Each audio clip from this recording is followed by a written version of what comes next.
The first time Master Gunnery Sergeant Thomas Whitfield realized his new neighbor was going to be a problem, he was 78 years old, standing in his own driveway in the gray light of a Virginia morning, staring at a pearl-white Range Rover parked 4 feet deep onto his property.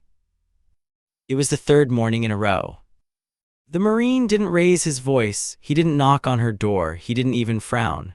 He simply took a small leather notebook out of his shirt pocket, clicked a ballpoint pen, and wrote down the time, the date, and the license plate.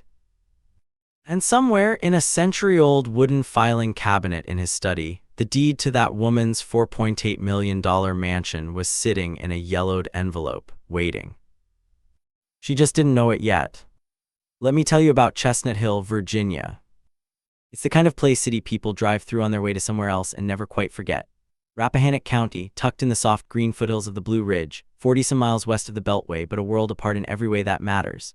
Horse pastures, stone walls built by men who have been dead 200 years.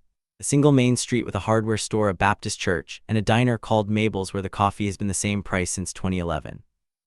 In the autumn of 2023, the leaves turned early. By the first week of October, the sugar maples on Meadowlark Lane were burning orange against a cold blue sky. You could smell wood smoke from the Johnson's chimney 3 doors down. You could hear the creak of screen doors, the distant thrum of a combine finishing the last soybean field, the slow bark of Walter Hensley's old beagle answering the church bells. It was a quiet street, a good street, the kind of street where people still wave from their porches and leave zucchini on each other's steps in August. And at the end of that street, behind a low fieldstone wall that his great-great-grandfather had laid by hand in 1849, lived a man who had come home from 3 wars and asked the world for nothing more than this: a porch, a coffee cup, and the sound of the wind in the oaks. Then, on a Tuesday morning in October 2023, a moving truck came down Meadowlark Lane. And everything that had been quiet for 176 years began, slowly, to change. His name was Thomas Andrew Whitfield. Born April 9, 1946, on the same farmhouse floor where his father had been born in 1918. The family had been on that land since Andrew Jackson was president. 7 generations of Whitfields had looked out that kitchen window at the same ridge line. Tom enlisted in the United States Marine Corps in November of 1964. He was 18 years old and weighed 141 pounds soaking wet. By the time he was 20, he was crawling through elephant grass in the central highlands of Vietnam with a radio on his back and a bronze star pinned to his chest for pulling 2 men out of an ambush near Pleiku.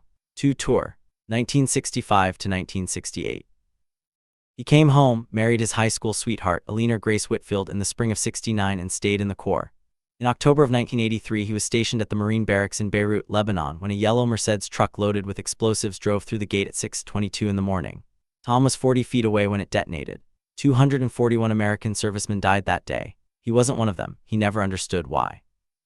He retired in 1994 as a Master Gunnery Sergeant, E9, the kind of rank you only reach when even the colonels address you as Sir.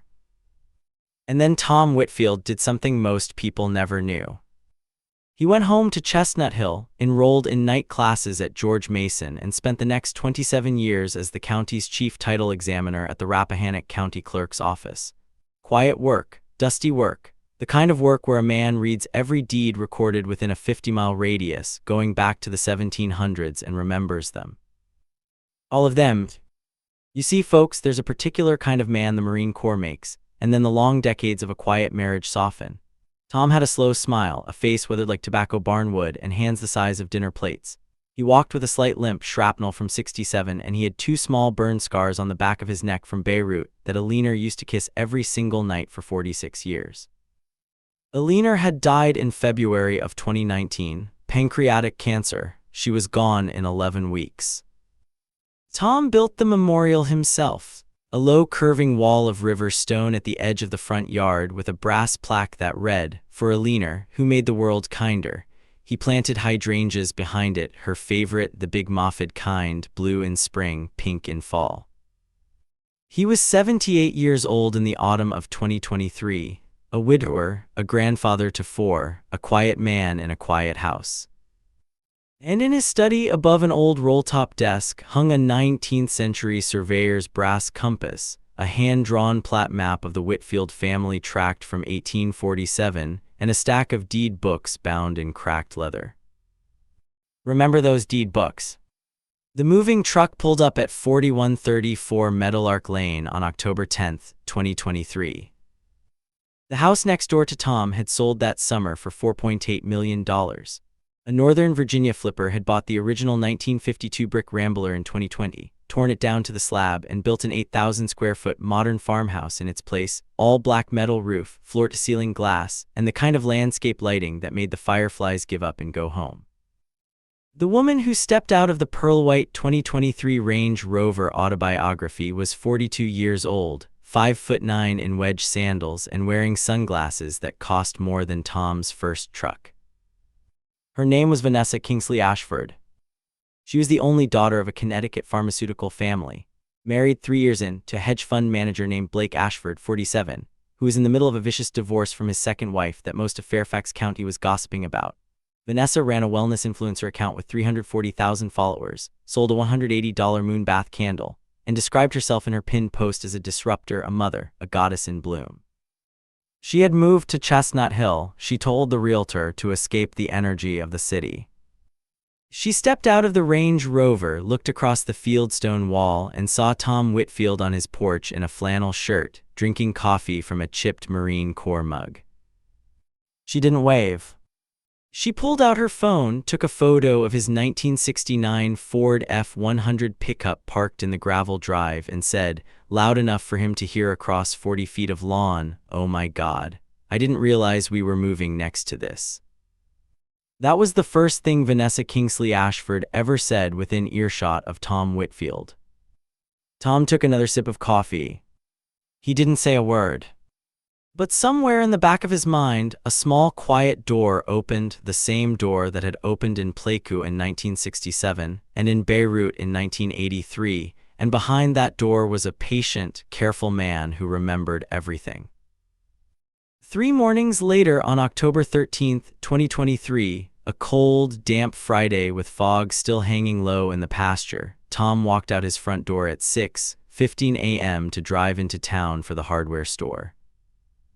The pearl-white Range Rover was parked across his driveway.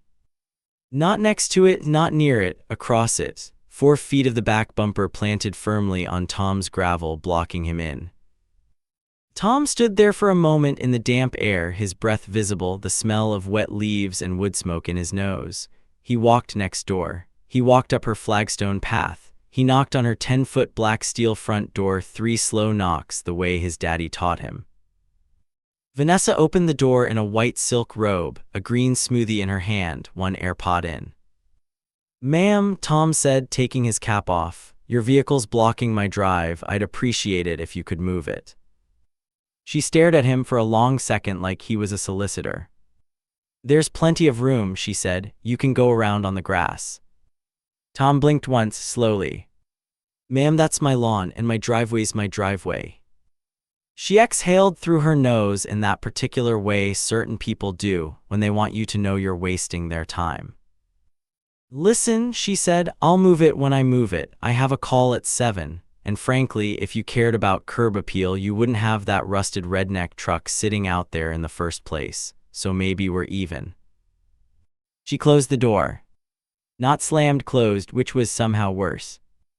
Tom stood on that porch for about 6 full seconds. Then he walked back across her lawn, back across his lawn, back up onto his porch.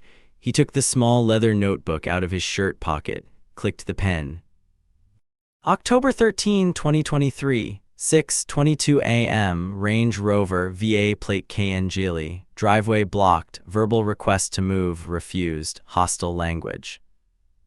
He closed the notebook. Then he sat down on the porch swing with his coffee and waited 2 hours and 14 minutes until she came out, climbed into that Range Rover, and drove off without so much as a glance in his direction. Direct hit. Now let me pause here and ask you something, folks. Have you ever really tried to be reasonable with someone who has zero interest in being reasonable? Someone who looks at your quiet decency like it's a weakness? Drop a comment and tell me about the most entitled neighbor you've ever had. I read every single one. Because what Tom Whitfield didn't know yet, what Vanessa didn't know yet, was that every one of those little notebook entries was going to matter. Every single one. It didn't stop. It never does with people like that, it only grows. By the end of October, the Range Rover was parked across Tom's drive 4 days out of 7, sometimes for 20 minutes, sometimes for 6 hours. Tom stopped asking, he just wrote it down. On November 3, 2023, a Friday, hard frost on the grass, a landscaping crew in matching green polos pulled up in a trailer and began ripping out a 12-foot stretch of Aliner's blue hydrangeas along the property line. Tom walked over. The foreman shrugged and showed him an iPad with a landscape plan. Vanessa had told them the bushes were on her property. They were not, they were 18 inches onto Tom's. He told the foreman to stop. The foreman called Vanessa. Vanessa came out, phone already recording, and said, "And I want you to hear this line exactly, folks, because the audience at the trial later did too. Sir, I don't know who you think you are, but I paid $4.8 million for this property, and I'm not going to have my view ruined by some old man's overgrown weeds." 6 hydrangea bushes, Aliner's hydrangeas, in the back of a green trailer gone. Tom didn't yell, he took photographs. He measured the property line with a 50-foot tape. He wrote it all down. On November 19th, a sheriff's deputy rolled up in a cruiser. Vanessa had filed a noise complaint about Tom's 1969 Ford F-100, aggressive engine revving at unreasonable hours. The deputy, a young man named Officer Cole Reeves who had gone to high school with Tom's grandson, stood on that porch looking deeply embarrassed. "Master Guns," he said, using the old Marine nickname, "I'm sorry, I have to ask, have you been revving your truck?" Tom looked at him. "Son, that truck hasn't started since September. Battery's dead." Deputy Reeves wrote it up, unfounded. He apologized 3 times on the way back to his cruiser. On December 8th, Vanessa filed a complaint with Rappahannock County's zoning office that Tom's American flagpole, which had been standing in that front yard since 1994, exceeded the maximum height allowed. The zoning officer came out, measured it, laughed quietly, and said, "Mr. Whitfield, I apologize for your time." On December 22nd, 3 days before Christmas, Tom came home from the VA in Charlottesville to find his mailbox, the one Aliner had hand-painted with cardinals in 2011, lying in 3 pieces at the end of his driveway. Tire tracks led directly into and out of Vanessa's property. He went inside, he made himself a cup of coffee. He sat at the kitchen table where Aliner's chair was still pushed in across from him. And he opened his leather notebook and he wrote. The notebook was now 61 pages thick. What Vanessa Kingsley Ashford did not know, what she could not have known, because she had never once thought to ask, was that Tom Whitfield had spent 27 years as the man who read every deed in Rappahannock County. That he had installed 4 4K security cameras under the eaves of his farmhouse in 2020 after a string of mailbox thefts. That every single incident, every threat, every trespass, every bush ripped out by the roots was now time-stamped, backed up, and sitting on a 2-terabyte drive in his study. Here's what nobody knew at the time. Tom had also, very quietly, begun making phone calls. It happened on a cold, clear Saturday morning, March 2nd, 2024. There was still frost on the grass when Tom walked out onto his porch at 7:10 a.m. with his coffee, and what he saw stopped him cold. Aliner's memorial wall was gone. The low, curving wall of river stone, the one his great-great-grandfather's stones from the original 1849 pasture fence had been repurposed to build, the one Tom had laid by hand over 16 weekends in the summer of 2019, 3 months after he buried his wife, that wall was now a pile of broken rock 6 feet onto her side of the property line. In the brass plaque, "For Aliner, who made the world kinder." The plaque was lying face down in the mud next to a yellow excavator. A contractor in a hard hat was standing there, talking on his phone. Behind him, on her flagstone path in a cashmere robe and slippers, stood Vanessa, sipping an oat milk latte, watching.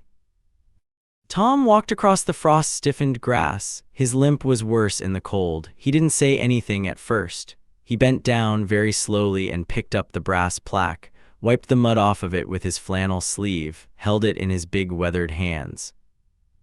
The contractor saw him and immediately put up his hands. Sir, ma'am told me this wall was on her property. She showed me a survey." "Son," Tom said quietly, "whose survey?" The contractor fumbled with a printout. It was a rough sketch, unsigned, unsealed, not a survey at all. Vanessa stepped forward. "Oh, relax, Thomas," she said, and she said his name like it was a piece of gum stuck to her shoe. "I'll have them stack the stones neatly somewhere. You can build another little memorial." Honestly, it was an eyesore. It blocked the sight line from my sunroom. Tom looked at her. He didn't say a single word. He turned around, walked back across the frozen grass, walked up onto his porch, opened his screen door. The hinge creaked, the way it had creaked for 40 years, and went inside. He closed the door behind him. And he stood in that hallway holding Alina's muddy brass plaque against his chest, and for the first time since her funeral, Tom Whitfield cried. For about 90 seconds. Then he wiped his face with the back of his hand, walked into his study, sat down at the roll-top desk, and picked up the phone. "Direct hit, folks. Let me stop for a second and ask you. If you think Tom Whitfield is about to let this go, if you think a 78-year-old Marine with 3 wars behind him and a dead wife's plaque in his hand is going to just absorb that and move on, then you've never met a man like Tom Whitfield. You've never met a Marine, and you are about to learn something." Because what Tom did next was not revenge. Revenge is loud, revenge is sloppy. What Tom did next was justice, patient, documented, and absolutely surgical. Here's what nobody knew at the time. For 14 months, since the very first time Vanessa Kingsley Ashford had blocked his driveway and closed that 10-foot black steel door in his face, Tom had been quietly doing what Tom had done for 27 years in the basement of the Rappahannock County Clerk's office. He had been reading deeds. Specifically, he had been reading the deeds to 4134 Meadowlark Lane. And what he had found, folks, was the kind of thing that only turns up when a man who loves land and paper goes looking for trouble on behalf of a ghost. In October of 2023, the same week Vanessa moved in, Tom pulled the full chain of title on her property. Routine for him, a courtesy he often did for new neighbors to know his boundaries. And he found a defect. In 1887, the original 40-acre tract had been split by a man named Josiah Whitfield, Tom's great-great-grandfather, who had sold off a 2-acre parcel to a family named Calder. The deed had been recorded. It had been indexed. And for 136 years, nobody had noticed that the legal description in that 1887 conveyance referenced a meets-and-bounds starting point, an oak tree at a stone pile, that, based on the original 1847 Whitfield plat map still hanging above Tom's desk, sat 32 feet east of where every subsequent deed had assumed. In plain English, folks, the 1887 deed and every deed that came after it for 136 years, including Vanessa Kingsley Ashford's 2023 deed for $4.8 million, had been describing the wrong 2 acres. Her mansion was built on land that, under the 1887 conveyance as actually written, had never been sold out of the Whitfield family estate.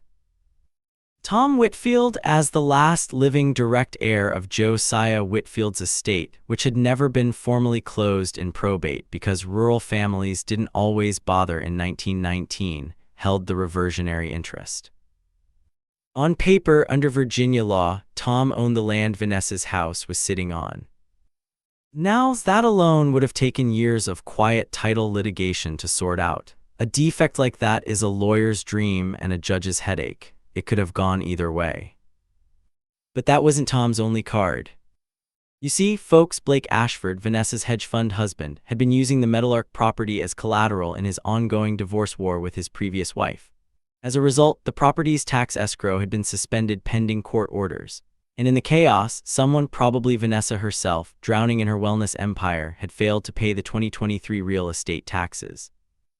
14 months delinquent, $18,400 and change. Under Virginia Code Section 58.13965, a delinquent tax parcel can be sold at public auction by the county treasurer after 12 months. On February 27, 2024, 3 days before Vanessa tore down Alina's memorial wall, the the Rappahannock County Treasurer's Office had quietly held a public judicial sale on the tax lien for 4134 Meadowlark Lane. There was exactly one bidder present, a 78-year-old Marine in a flannel shirt. He paid $8,400.62 in back taxes, interest, and administrative fees, and he walked out of that courthouse holding a tax deed certificate pending a final order from the circuit court. Vanessa and Blake had 30 days to redeem. They did not redeem because they did not know. Because nobody in that house had opened the certified mail from the treasurer's office. It was sitting, unopened, in a brass basket on Vanessa's marble kitchen island, underneath a stack of Goop catalogs. Tom also had one more phone call to make. His oldest friend from the Corps, a man named Raymond Bulldog Kasparovich, had served with him in Vietnam in 1967 and retired as a senior special agent with the FBI's Financial Crimes Unit in 2018. Retired, but not retired. Bulldog still consulted. And Bulldog had, as a favor, made some quiet inquiries into Blake Ashford's hedge fund, which had been quietly under preliminary SEC review since late 2022 for certain irregularities involving a Cayman-registered feeder fund. That wasn't Tom's fight. Tom didn't want that fight. But Bulldog had told him over coffee at Mabel's, "Tommy, if this woman ever gives you real cause, you let me know, because her husband's house of cards is about 6 months from the wind." On the morning of March 2, 2024, with a Leaner's muddy brass plaque still wet on his desk, Tom Whitfield picked up the phone and called Bulldog Kasparovich. "Ray," he said, "I've got cause." It came on a Thursday. May 16, 2024, a warm, bright morning, 72 degrees by 9 a.m. The dogwoods were in full bloom on Meadowlark Lane. A soft breeze carried the smell of honeysuckle from the back pastures. A mourning dove called from the phone line. At 9:47 a.m., Tom Whitfield sat on his front porch in a clean white t-shirt, his service ribbons in a small wooden frame on the porch table beside him, and a cup of coffee in his right hand. He was waiting. At 9:51 a.m., the first vehicle came down the lane, a Rappahannock County Sheriff's cruiser, lights off, driven by Deputy Cole Reeves. Behind it, a second cruiser. Behind that, a black unmarked Ford from the Virginia Attorney General's office. Behind that, a white Chevrolet Tahoe belonging to a court-appointed process server out of Culpeper. And at the rear of the little procession, and this is the part Tom had not asked for but Bulldog Kasparovich had insisted upon, as a courtesy, a dark blue Ford Expedition with federal plates, carrying 2 special agents from the FBI's Richmond field office, who had an appointment to speak with Mr. Blake Ashford regarding a matter unrelated to his wife's real estate.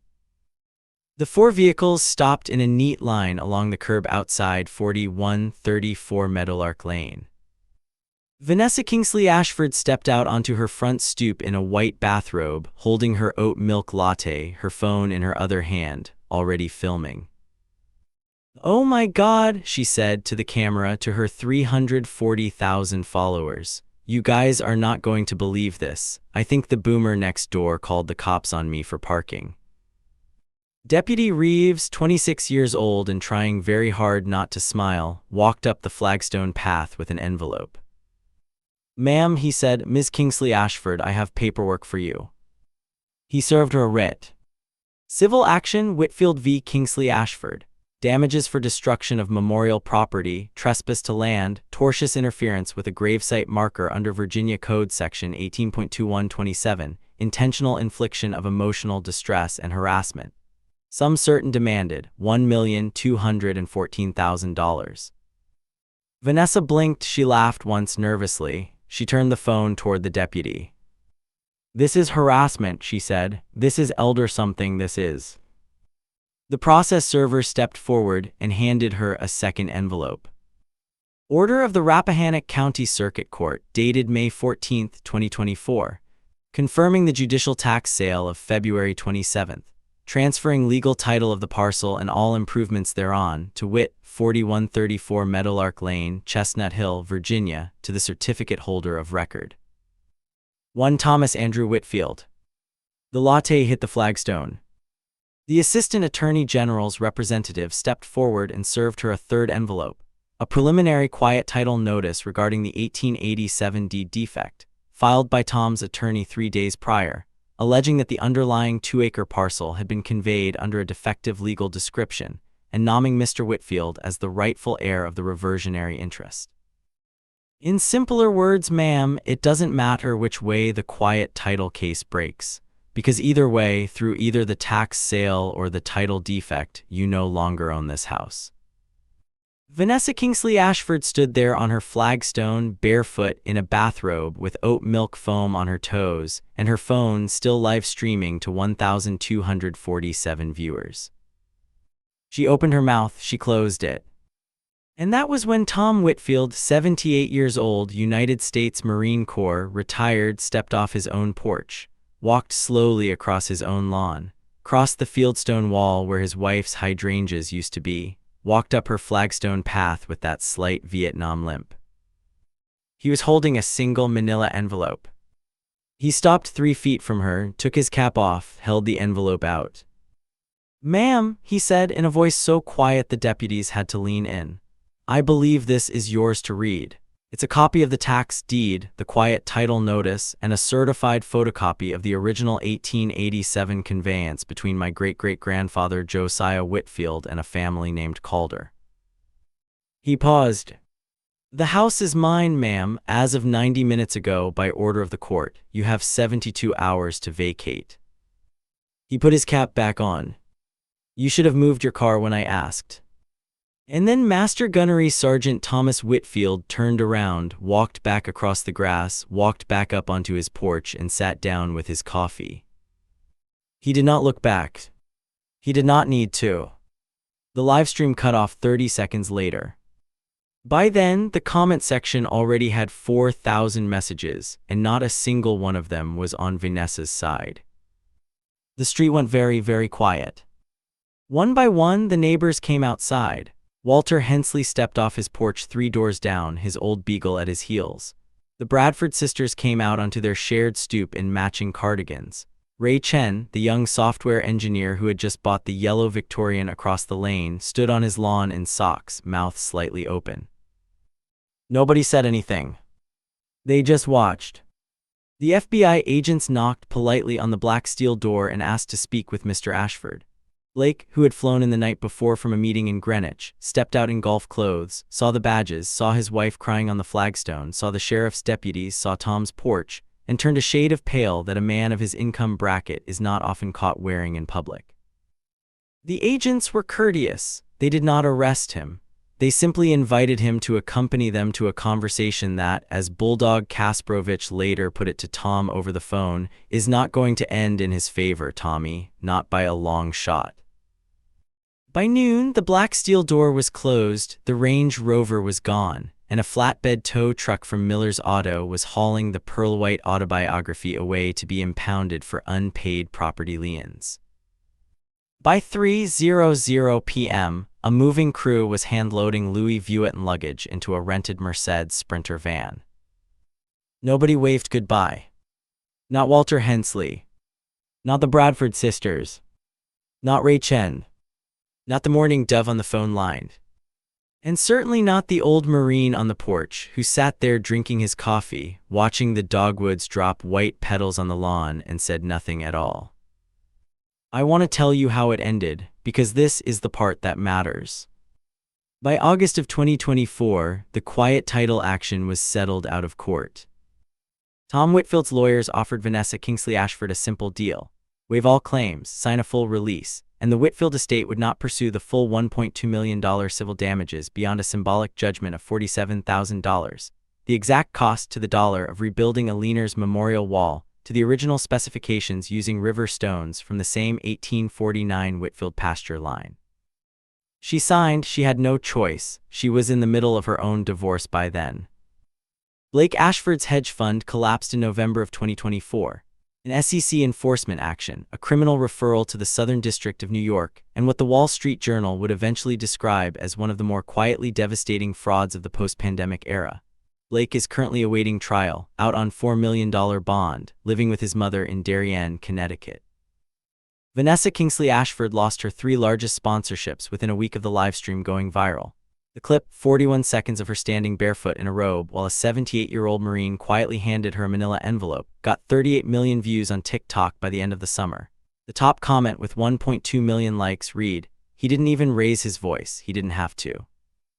She deleted her social accounts in October. The last public record of her has her moving in with her parents in Greenwich.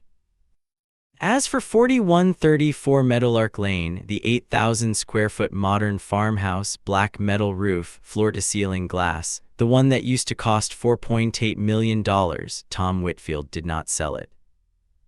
He donated it. In December of 2024, he signed it over, free and clear, to a nonprofit he and Bulldog Kasparovich co-founded called Aliner's House, a residential retreat for combat-wounded Marines and their families, free of charge, run on a working farm in the soft green foothills of the Blue Ridge. The first 12 guests moved in on Memorial Day, 2025. The blue hydrangeas along the property line, Aliner's hydrangeas, were replanted by a group of Marine wives in April, all 6 of them, bigger than before. And the low curving wall of river stone with the brass plaque that reads for Aliner, who made the world kinder, was rebuilt on a warm Saturday by Tom Whitfield, his 4 grandchildren, and Deputy Cole Reeves, who showed up with his sleeves rolled up and a cooler of sweet tea. It took them 6 weekends. Just like the first time. You see, folks, there is an old lesson that my own grandfather used to tell me, and I'll pass it on to you now, the same way it was passed to me. Never mistake a quiet man for a weak man. That old man on the porch in the flannel shirt with the coffee cup and the slight limp, he is not slow, he is not feeble, he is not afraid, he is patient. And patience in the hands of a man who has survived what most of us cannot imagine is not a virtue. It is a weapon. The most precise, the most deliberate, the most devastating weapon in the entire human arsenal. Never mistake dignity for defeat. When a man does not raise his voice, it is not because he cannot. It is because he has already done the math and he knows he does not need to. And never, ever, ever pick a fight with a veteran who spent 27 years reading every deed in the county, because while you were blocking his driveway and laughing at his truck, he was quietly reading the paper that said who really owns the ground under your feet. Tom Whitfield still lives in the 1847 farmhouse at the end of Meadowlark Lane. He still drinks his coffee out of a chipped Marine Corps mug. The 1969 Ford F-100 is running again. He got the battery fixed. Aliner's hydrangeas are in bloom. And the fieldstone wall his great-great-grandfather built in 1849 still stands, exactly where it was meant to stand, marking the line between what belongs to the quiet and what belongs to the loud. If this story moved you, folks, if it reminded you of somebody in your own life, some old veteran on your own street, some quiet soul who deserves more thanks than they get, do me a kindness. Hit that subscribe button. Leave a comment below and tell me about a veteran you love. And share this story with somebody who needs to be reminded that in this world, patience is not weakness. Patience is just justice taking its time. Until next time, folks, take care of each other and take care of the quiet ones. Because they are the ones who hold the line.